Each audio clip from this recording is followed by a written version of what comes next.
Et notre invité ce soir, c'est Alpha Baldé. Il est le coordinateur national de la Maison des associations de Guinée, la MAOG en abrégé. Il est déjà en direct. Bonsoir, bienvenue. Alpha Bayo. Bonsoir. Oui. Alpha Bayo. Alpha Bayo. Alors disons, vous dénoncez cet appel à manifester des forces vives de Guinée et vous estimez qu'il n'est pas du tout opportun. Oui, nous l'avons dit et redit une fois encore de plus. Nous savons que cette manifestation est inopportune dans la mesure où déjà nous avons tous suivi hier à la télévision dans un communiqué, en tout cas une main tendue du Premier ministre chef du gouvernement et pour appeler en tout cas les frondeurs ou les forces vives à une rencontre préalable pour aboutir en tout cas à un cadre de dialogue, bien entendu. Et malheureusement, nous avons appris ce matin que les forces vives ont décliné cette invitation du Premier ministre. Mais nous ne sommes pas surpris. En fait, dans le cadre de la gestion de cette transition depuis le départ, depuis que les poursuites quand même ont été annoncées contre certains leaders et ils ont créé en tout cas cette opposition autour de la gestion de la transition. Mais vous savez, au même titre que nous, les manifestations dans notre pays, ça n'a jamais abouti en tout cas aux solutions. Et les manifestations, peut-être, on va parler des morts d'hommes, on va parler des routes barricadées. Mais est-ce que manifester signifie aller se faire tuer ou aller se faire, en tout cas, blesser? Est-ce qu'on ne doit pas quitter dans ce discours et mettre en avant quelque chose qui est quand même consacré par la Constitution?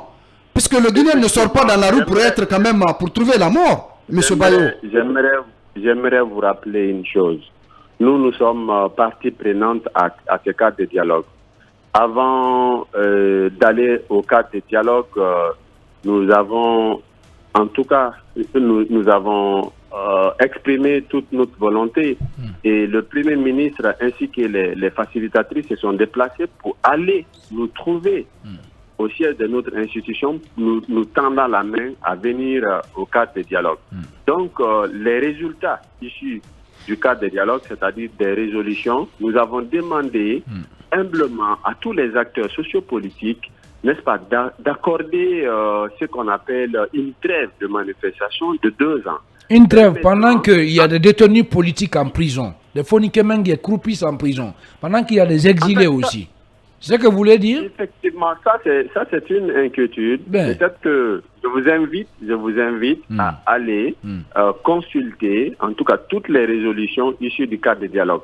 On n'a pas oublié les prisonniers. Nous avons demandé au CNRD de diligenter leur dossier afin de leur juger.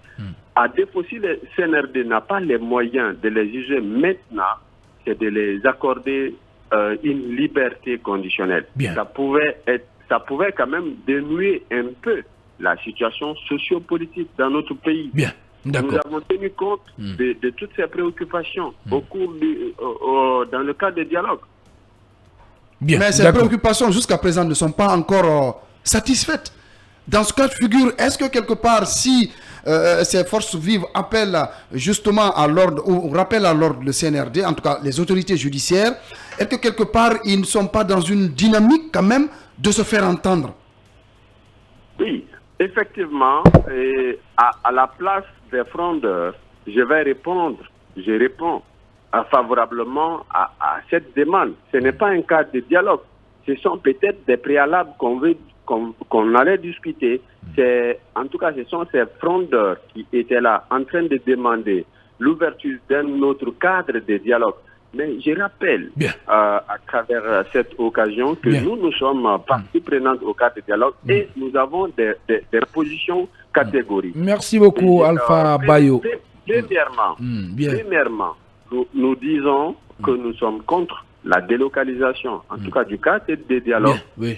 Deuxièmement, nous sommes nous sommes défavorables à l'ouverture d'un autre cadre de dialogue parce que ce cadre de dialogue qui est là, c'est un cadre de dialogue permanent. Merci beaucoup Alpha Bayo. Malheureusement, nous sommes pris par le temps. Merci Alpha Bayo. Je rappelle que vous êtes le coordinateur national de la Maison des associations de Guinée. Merci à tous les trois, Idrissa Somparé, le Touba Mamadou Abaldé, et à vous, le journaliste centriste Mamadou Yalo. Merci beaucoup. Aux opérations techniques, il y avait Eli Koulemou à la régie. C'est le Golden Boy Ali Badra Kourma qui assure la gestion des boutons. Toutes mes pensées ce soir à Guido Fulbeck qui croupit donc en prison, également au colonel Mamadou Alpha Barry. Merci de votre aimable attention. Prenez soin de vous. Où que vous soyez dans le monde, les programmes se poursuivent sur Film Guinée et ensemble, restons concentrés.